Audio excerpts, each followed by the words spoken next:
For 22 years, Ibrahim lived locked inside a tiny room in the Ottoman palace. Every day, he waited to hear if he would be next.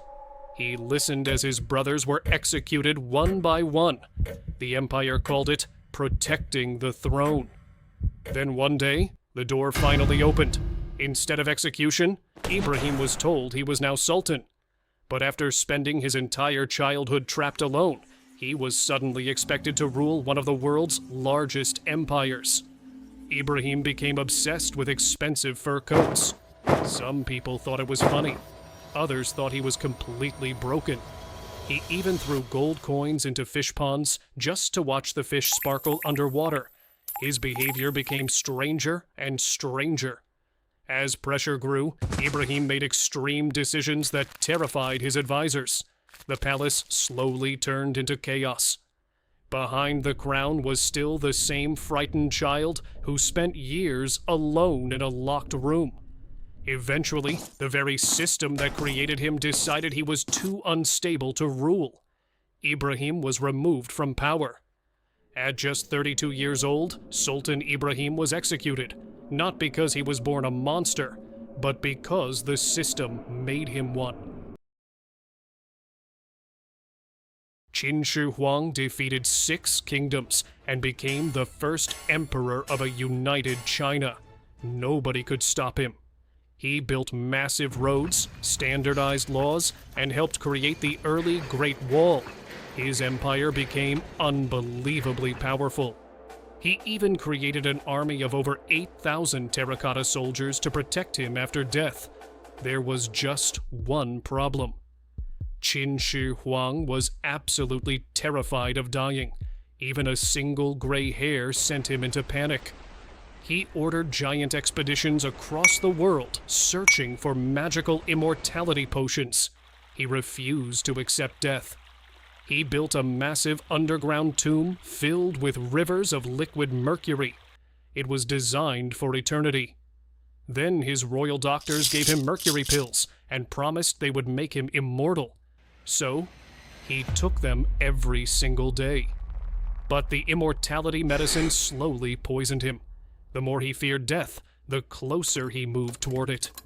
When Qin Shi Huang died at 49, his body was hidden inside a sealed carriage surrounded by rotting fish to hide the smell. His tomb has stayed sealed for over 2,200 years. In the end, even the most powerful ruler in history could not conquer death. Sapir Murat Niyazov started life as a poor Soviet orphan with almost nothing. Then suddenly, he inherited an entire country.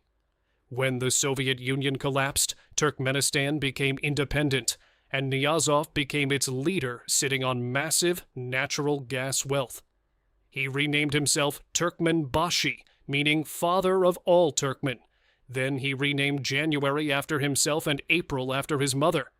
He built a giant golden statue that rotated all day to always face the sun. Yes, really. Niyazov wrote a book called the Ruhnama and treated it like a holy text. Students, workers, and even job applicants were forced to study it. He banned opera, ballet, gold teeth, car radios, and even lip-syncing at concerts. Nobody really knew what would be banned next. He closed hospitals outside the capital and shut down village libraries, because according to him, villagers don't read anyway. He even built a 37-kilometer desert hiking trail and forced government workers to walk it every year while he watched from a helicopter. In 2006, Niyazov suddenly died of a heart attack after years of absolute power and almost nobody daring to challenge him. His successor was his personal dentist, because when nobody is allowed to say no, reality itself starts becoming ridiculous.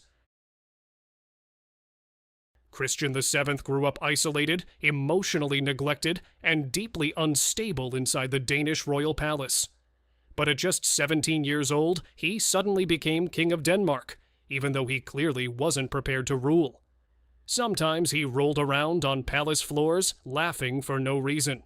Other times, he slapped strangers for fun. Foreign diplomats would arrive expecting serious royal meetings, and leave completely confused and humiliated. Then a German doctor named Johann Struensee entered the palace and slowly gained the king's trust. While Christian drifted further away from reality, the doctor quietly began running the entire government himself. For 16 months, Struensee controlled one of Europe's most powerful kingdoms, while the king barely understood what was happening. Behind the crown was still a deeply broken man, surrounded by people who cared more about stability than truth. Eventually, palace elites removed the doctor from power, but Christian remained king anyway. He officially ruled Denmark for 42 years, while barely ruling at all, because the system was easier to protect than the person trapped inside it. Kaiser Wilhelm II was born with a damaged arm that never fully developed, and he spent his entire life trying to hide it. In photographs, he carefully posed to make himself look strong and perfect. Weakness terrified him. As he grew older, Wilhelm became obsessed with appearing powerful, masculine, and unstoppable. Eventually, he inherited control of the German Empire, one of the strongest military powers on Earth.